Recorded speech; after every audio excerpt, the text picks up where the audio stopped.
kami menyadari bahwa tidak semua urusan bisa beres dari balai kota. Itulah kenapa kami menganggarkan 1 miliar selama 5 tahun untuk tiap RW, di mana di dalam penggunaannya bisa oleh hal-hal yang sifatnya sesuai kebutuhan RW-nya. Jika di RW yang menengah bawah ini banyak ibu-ibu menyusui ASI-nya dan butuh asupan-asupan gizi tambahan, maka di anggaran 1 miliar selama 5 tahun itu bisa dipergunakan untuk memastikan kesehatan gizi ibu dan lingkungan anaknya menjadi sangat baik dan terjamin.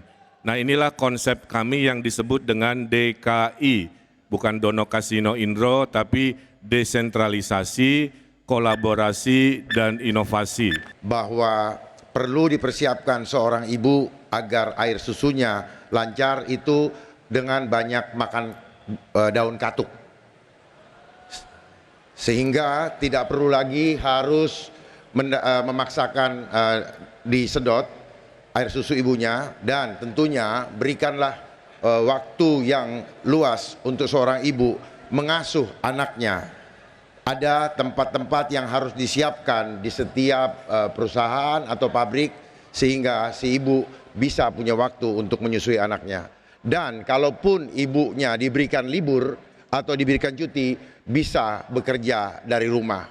Dengan konsep getuk tular adab, ibu dapat menjalankan program pekerjaannya hanya dari rumah. Secara real kami akan mengadakan aksi yang eksklusif seperti pertanyaan tadi. Yang pertama harus ada yang namanya daycare. Yang kedua adalah ada ruang untuk laktasi. Yang ketiga adalah posyandu. Dan yang paling penting, semua itu dilakukan untuk menjaga jangan sampai bayi tadi terkena stunting. Karena stunting ini sekarang di Jakarta masih lumayan cukup tinggi, sekitar 14%. Untuk itu, seperti undang-undang telah mengatur, maka aksi yang saya sampaikan tadi harus dijalankan dan saya yakin ini akan mencegah stunting yang ada.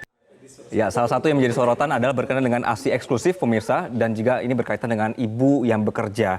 Nah, kita sudah hadir di studio perwakilan dari paslon. Saya ke Mbak Angki, tapi kan kadang kita sudah punya peraturannya ya soal ini ya, berkaitan dengan ibu. Tapi kan si ibu ini kadang-kadang waktunya terbatas dengan bayi, capek, pulang kerja dan segala macam. Paslon Anda konkretnya apa?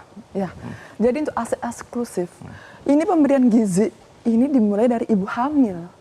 Makanya kita bersinergi dengan pemerintah pusat, makan gizi gratis. Makan pagi, makan siang. Nah, artinya gizi seorang ibu hamil itu dipastikan karena untuk melahirkan anak supaya tidak stunting. Ya, pada saat ASI, kita tahu sebagai ibu yang pernah ASI juga, kita tahu ibu bekerja ASI itu kan susah banget karena kita dikejar waktu dan lain sebagainya.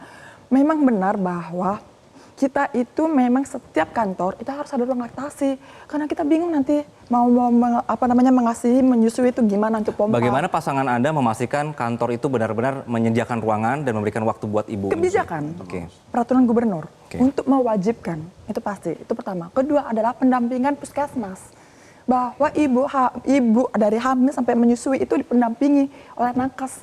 Bagaimana untuk supaya ASI ini untuk dipastikan bahwa anak-anak itu mendapatkan ASI-nya. Nah, artinya itu dari hulu ke hilir, dimulai dari gizinya sampai pendampingan posyandunya sampai dengan area pekerjanya, itu semua yang ramah terhadap ibu, khususnya ibu menyusui, dan tentunya diberikan waktu libur seluas-luasnya. Tapi tenang aja, daun katuk nanti ada di gizi. Oke, saya ke Master, pendekatan dari Dharma ini menarik ya, karena itu dari rumah berarti, dari cara bikin dari daun katuk dulu dari rumah untuk mendapatkan nutrisi yang baik begitu. Nah, ini bagaimana kalau misalnya dari perusahaannya juga tidak mengasih ruang lebih untuk bisa bekerja dari rumah? Ini kan salah satunya menurut Dharma adalah daun katuk, waktu yang luas untuk mengasuh anak, ruang laktasi, dan bekerja dari rumah.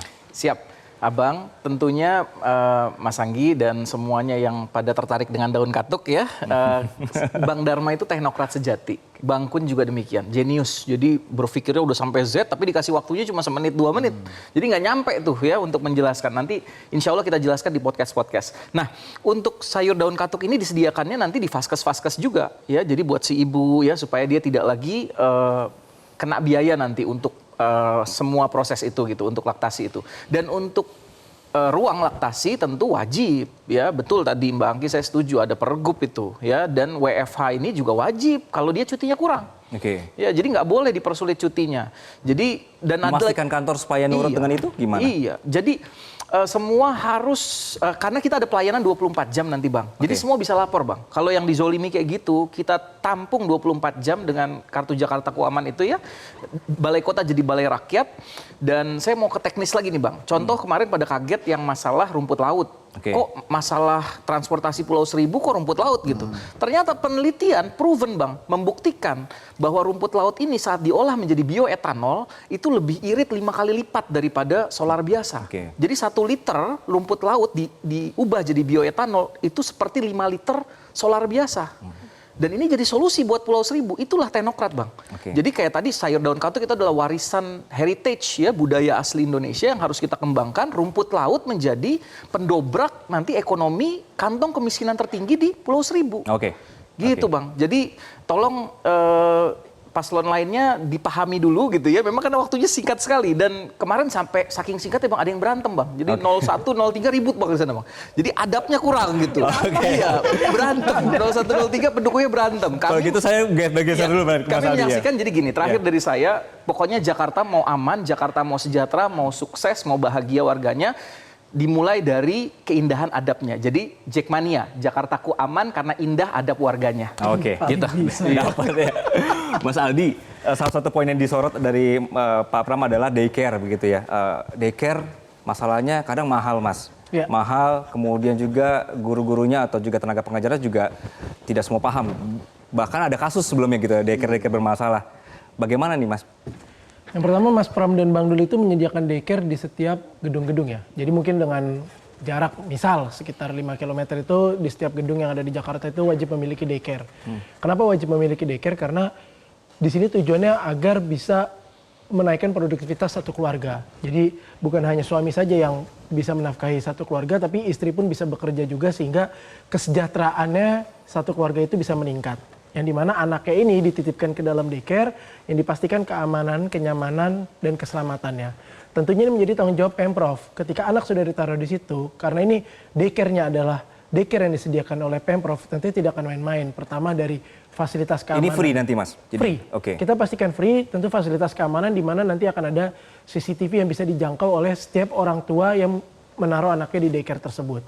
Lalu pelatihannya juga ini punya milik pemerintah yang pasti kita tidak sembarangan juga membuat orang yang bekerja di daycare ini. Tentu ada pelatihan-pelatihan khusus dan semua database-nya, background-nya, segala halnya pun pasti sudah dijamin oleh pemerintah. Sehingga anak ditaruh di situ, orang tua bisa bekerja dengan aman dan bisa keluarganya bisa mendapatkan kehidupan yang lebih layak. Kenapa? Karena 2 orang bekerja. Terus di sisi lain juga, Mas Pram juga memastikan setiap gedung-gedung di DKJ juga ada ruang laktasi. Kenapa? Karena setiap ibu menyusui itu ketika dia meninggalkan anak, kan setiap proses ASI itu kan wajib bayi itu mendapatkan ASI. Nah, ketika ibu ini sedang berpisah dengan bayinya, tentu kan dia menyediakan ASI-nya agar misalnya ditaruh di botol, bayinya bisa minum ASI dari situ. Karena ruang laktasi ini kan fungsinya untuk itu. Dan ini akan diterapkan nanti ya Mas Aldi? Iya, di setiap gedung itu ada ruang laktasi juga mungkin yang menempel dengan setiap daycare tersebut. Bang Esa, kita melihat bahwa penjelasannya jadi runut ya ketika sudah dijelaskan oleh jubir-jubirnya. Kemarin itu durasinya cuma 2 menit sehingga kita kaget ada daun katuk, ada macam-macam gitu-gitu ya. Bang, bagaimana memanfaatkan nanti di debat selanjutnya si paslon ini ready 2 menit itu bisa menyampaikan dengan baik sehingga mereka bisa benar-benar bisa mendapatkan hati pemilih? Iya, dalam teori komunikasi itu ada 2 yang perlu diingat ya. Yang pertama adalah focus demand sacrifice, itu di Johns Hopkins University yang mengungkapkan itu. Jadi artinya fokus saja, jangan terlalu banyak dari yang ingin dibicarakan. Terus kemudian yang kedua adalah repeat, mengulang sebanyak yang bisa kamu ulang. Jadi dengan batasan 3 pesan kunci aja. Jadi manusia itu cuma bisa ingat 3 pesan kunci. Jadi kalau kemudian terlalu banyak, maka yang diingat adalah yang menarik perhatian aja. Misalnya tadi daun katuk, kemudian ada Disneyland, terus ada Banten dan lain-lain lah. Ya kemarin kan membahas Banten dan Jawa Barat itu. Jadi hanya sedikit sekali yang bisa diingat oleh masyarakat. Jadi fokus aja begitu ya Bang ya? Fokus aja, dan saya rasa besok nanti debat ketiga terakhir itu ya maksimalkan saja 3 pesan kunci. Anda mau apa? Kayak misalnya tadi tentang menyusui ya, harusnya juga para paslon ini bicara tentang bagaimana cara pendekatan mereka ke perusahaan supaya bisa menyediakan fasilitas-fasilitas yang tadi digunakan, termasuk juga 6 bulan cuti itu. Untuk bisa eksklusif 6 bulan. Gitu kira-kira. Oke, Bang Isa terima kasih, Bang Anggi terima kasih, Master terima kasih, Mas Aldi terima kasih sudah bergabung di Selamat Pagi Indonesia. Dan pemirsa sekali lagi dipastikan Anda tahu jejak rekamnya, visi misinya apa, kebijakannya apa supaya Anda tidak salah pilih dalam pilkada nanti. Selamat Pagi Indonesia akan kembali saja, tetaplah bersama kami. Jelajahi cara baru mendapatkan informasi. Download Metro TV Extend sekarang.